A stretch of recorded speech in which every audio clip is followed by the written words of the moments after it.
Iya pemirsa, selamat malam, selamat kembali bersua. 1,5 jam nanti kita akan berdiskusi di sesi ini dalam dialog khusus persembahan DPRD Daerah Istimewa Yogyakarta. Oke, saya Indah Dia bersama dengan Mas Pur Rizky Panjang nanti akan bersua bersama dengan 3 narasumber yang istimewa ya Mas Pur. Hari ini nanti kita akan bicara mengenai bagaimana pemanfaatan teknologi informasi untuk pembelajaran online ya kan. Sekarang kita sapa dulu tamu-tamu istimewa hari ini sudah bersama dengan kita. Selamat malam Bapak-bapak. Selamat malam, Mbak Indah, Mbak Pur. Baiklah. Kalau rasanya Mas kagem kocok tinggal semua. Yang pertama ini adalah Bapak Dr. Stefanus Christian Handoko Eskom MM. Beliau adalah anggota Komisi A DPRD Daerah Istimewa Yogyakarta. Sehat selalu Pak Steve. Selalu sehat, Selalu semangat. Selalu semangat. Dalam kondisi apapun kita harus menebarkan semangat, optimisme. Ya, karena ini juga kita menebarkan semangat, imun kita akan naik gitu ya. Ya, betul. Terima kasih sudah rawuh di sini. Baiklah, kita tanya yang pertama ke anggota dewan dulu gitu.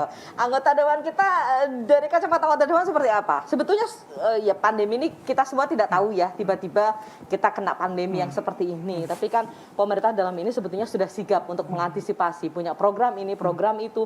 Kalau memang belum bisa memuaskan siapapun, saya pikir ini ya wajar begitu. Tapi kita kan perbaikan demi perbaikan harus dilakukan. Terus Pak Steve, monggo. Jadi kalau kita melihat di DIY secara keseluruhan, kita punya Pak Gubernur yang cukup luar biasa. Ya.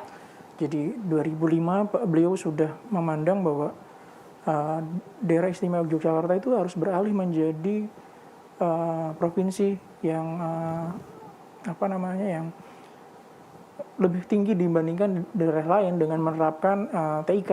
Oke. Di 2005 beliau membuat suatu blueprint terkait dengan Jogja Cyber Province itu. Oke. Jadi dari sanalah dasar acuan kami di teman-teman di DPRD untuk bagaimana sih DIY ini memiliki perda yang sesuai, yang bisa menjadi acuan untuk semuanya supaya bisa bergerak ke arah ke sana. Itu 2005. Oke. Dan 2019 sebelum pandemi kita sudah mengeluarkan perda yang memang untuk bisa menyokong apa yang diharapkan oleh Pak Gubernur. Jadi kita bisa berkolaborasi antara eksekutif dengan legislatif. Oke.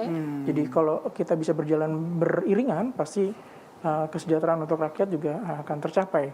Khususnya untuk pemanfaatan teknologi ya. Ini kita bicara mengenai 2019 kita mengeluarkan adanya perda nomor 3 tahun 2019 terkait dengan pengelolaan dan pemanfaatan teknologi informasi dan komunikasi.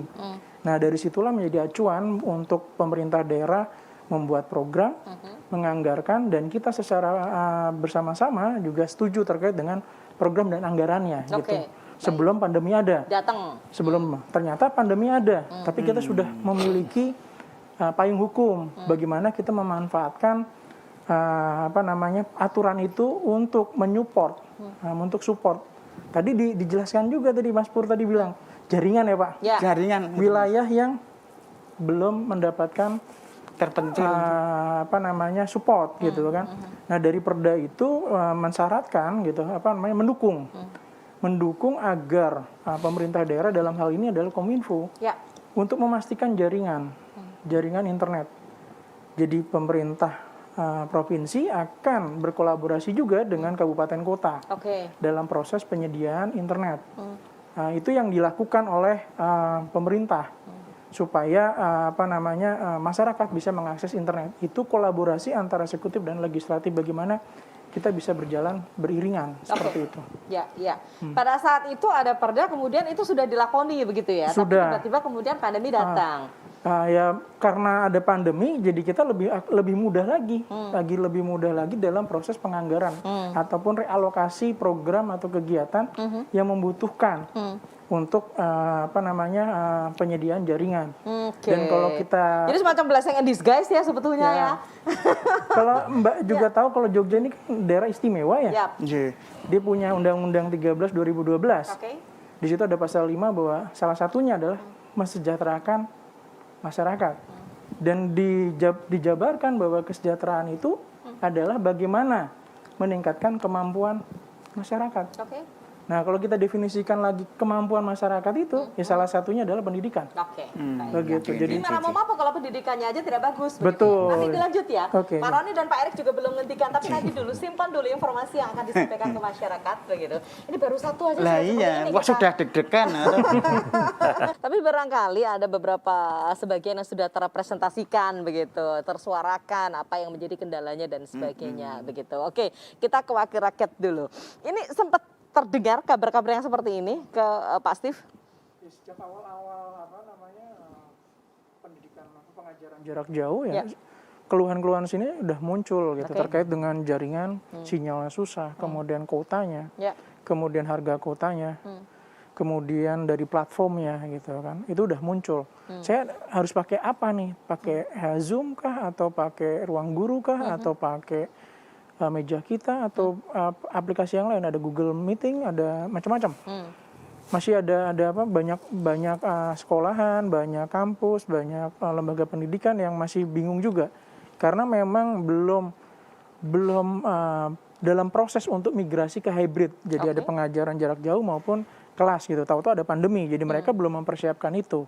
Tadi ada yang menarik juga ketika disampaikan bahwa kota platform tertentu kok nyedot datanya lebih besar dibandingkan yang lain gitu. Ya karena memang kita tidak pernah menyiapkan ya, baik pemerintah, baik itu pemilik platform ataupun lembaga pendidikan tidak pernah menyiapkan adanya platform khusus untuk proses pengajaran jarak jauh. Karena kalau yang saya tahu ya, misalkan kita membangun platform sendiri, kita punya standarnya sendiri, yang informasi yang terkait tadi, misalkan kita ngirim tugas. Untuk ngirim tugas dari beberapa mata kuliah, beberapa pelajaran, memorinya penuh. Kalau kita punya platform sendiri, itu kan punya resize. Filenya itu akan dikirim dengan ukuran tertentu. Sudah dikompres, pres. Ya, itu akan dipres. Implikasinya apa? Kuota yang digunakan akan semakin minim. Sedikit. Kalau sekarang kan enggak. Kita bikin size-nya 50 mega kah, atau bahkan lebih dari itu, ya terkirim sesuai dengan apa yang kita buat. Nah, kalau kita punya platform khusus, nah itu akan hal yang berbeda. Itu baru cara metode mekanisme pengiriman. Bagaimana ketika kita download materi atau mendengarkan. Kan kita hanya punya satu kampus yang terkenal dengan pendidikan jarak jauh, UT ya. Universitas terbuka itu sudah lama menerapkan itu hybrid. Ada yang online, ada yang tatap muka, ada yang modelnya materi dikirimkan ke rumah. Nah, yang sudah lebih dulu kan adalah UT, tapi yang lain-lain belum. Nah, harapan saya ke depan, mudah-mudahan pandemi ini segera selesai, tapi kalau misalkan belum selesai, kawan-kawan yang bekerja di sektor pendidikan sudah memikirkan solusi untuk pengembangan platform yang lebih ramah dengan mahasiswa, ramah dengan anak-anak SD, lebih mudah digunakan. Ramah dalam hal ini ekonomis dan sebagainya. Betul. Dari cara pengiriman filenya yang bisa dikompres sehingga tidak memakan kuota, kemudian penggunaan yang lebih mudah gitu. Karena saya juga dapat informasi ketika dia biasa pakai Zoom, screen sharing, materinya di sharing, ketika dia berubah, karena kalau Zoom kan ada waktu ya, kalau yang free itu 40 menitan lah gitu. Pindah ke yang agak lebih lama, kalau Google Meeting kan tidak ada, bingung untuk sharing. Berarti kan pengetahuan tentang literasi platform itu juga di kalangan beberapa pendidik terbatas. Nah, jadi mudah-mudahan ke depan tidak hanya di provinsi, karena ini isunya adalah isu nasional, kementerian juga memikirkan, membuatkan platform yang bisa digunakan di seluruh Indonesia. Dan itu yang yang mudah, efisien dan ramah untuk kalangan tanda kutip yang memiliki kuota terbatas. Selain pemerintah kabupaten kota dan provinsi juga memberikan bantuan entah itu infrastruktur, kolaborasi yang tadi disampaikan oleh Pak Roni itu tadi gitu ya. Dan saya juga berharap ada empati dari operator seluler, karena kita punya ada 11 operator seluler yang ada di mereka juga kita harus ikut membantu dalam situasi semacam ini gitu kan, dalam situasi semacam ini. Jadi punya promo-promo banyak, bisa salah bantu satunya promo. Mereka juga mungkin punya budget CSR kan. Nah, itu digunakan untuk mendorong bagaimana penggunaan platform yang lebih mudah gitu. Mungkin dikembangkan konsorsium dari operator itu membantu pemerintah bagaimana sih membantu platform pendidikan yang murah, yang mudah. Bahkan ada channel khusus untuk sharing, berbagi data, berbagi informasi yang di-free-kan. Oke. Tapi menurut Bapak ini bisa kemudian ditembus kalau ini melalui jalur pusat begitu? Kalau menurut saya harus kolaborasi semua pihak, Oke. dari pusat, provinsi, kabupaten, kota. Kita Baik. tidak bisa bicara hanya parsial aja nih. Seperti yang disampaikan tadi Pak Roni bahwa backbone sudah dibentuk oleh provinsi. Oke. Backbone saja tidak akan sangat berguna ketika kabupaten kota tidak memanfaatkan itu untuk nyampe ke wilayah-wilayah yang memang dibutuhkan. Jadi kolaborasinya. Nah, dari pusat juga sama. Misalkan pusat sekarang ada informasi menarik terkait dengan laptop merah putih. Ya. Program yang terbaru dari kementerian. Nah, itu juga kalau bisa dikolaborasikan dengan pemerintah di provinsi, kabupaten, kota. Di daerah gitu. Ya. Mana yang lebih membutuhkan sehingga ada pemerataan. Oke. Pendidikan rata. Tadi disampaikan bahwa ada beberapa wilayah yang masih tanda kutip Blank spot dan sebagainya.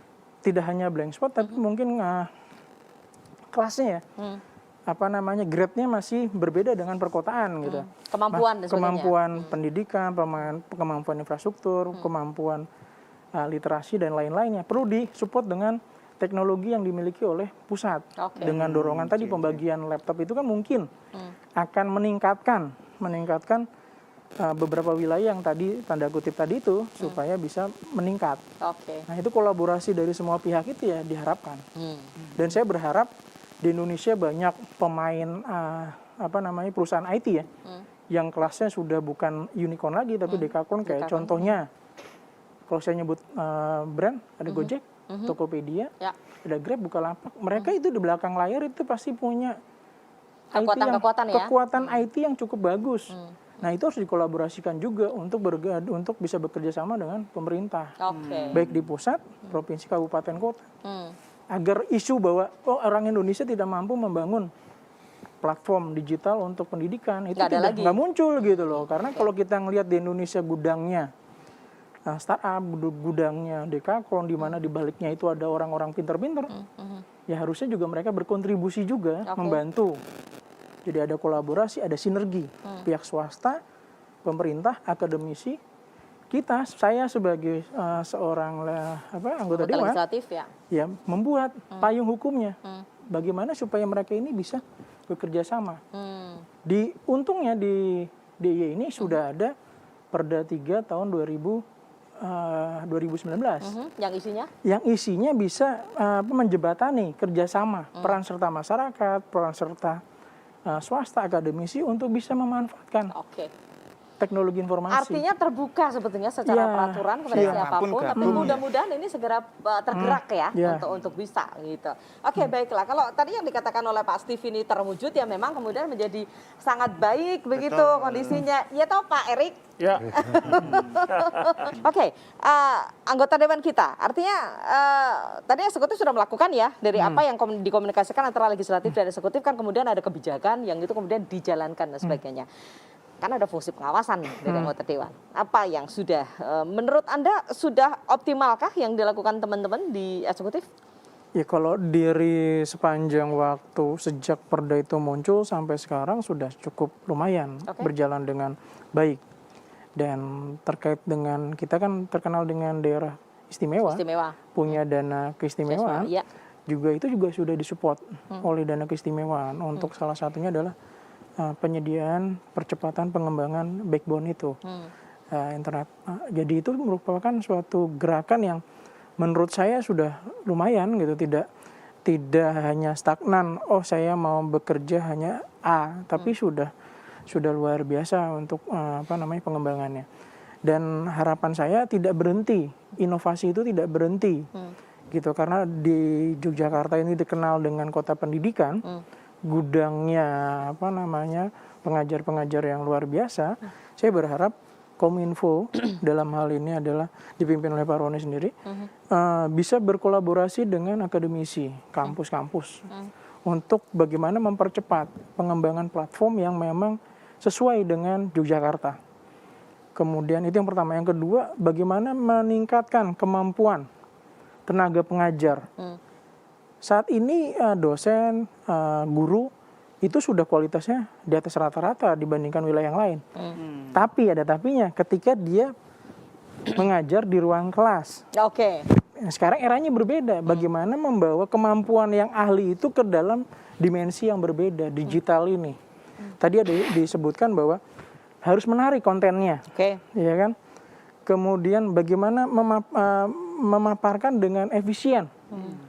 Karena kita tahu bahwa dari sekian banyak mahasiswa pelajar yang sedang online, kan ada kemampuan untuk tadi jaringan, kuota, itu juga terbatas. Bagaimana mendeliver informasi yang tadinya bisa tadi 2 SKS, dideliver dengan cukup padat, tapi juga tetap bisa diterima oleh pelajar atau mahasiswa. Oke. Jadi itu mengcombine itu semua, dan itu butuh proses. Guru, dosen harus bisa mengupgrade diri juga. Oke.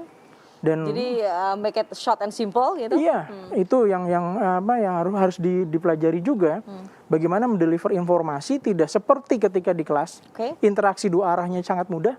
Ketika di model digital dengan keterbatasan platform, interaksi 2 arahnya terbatas juga.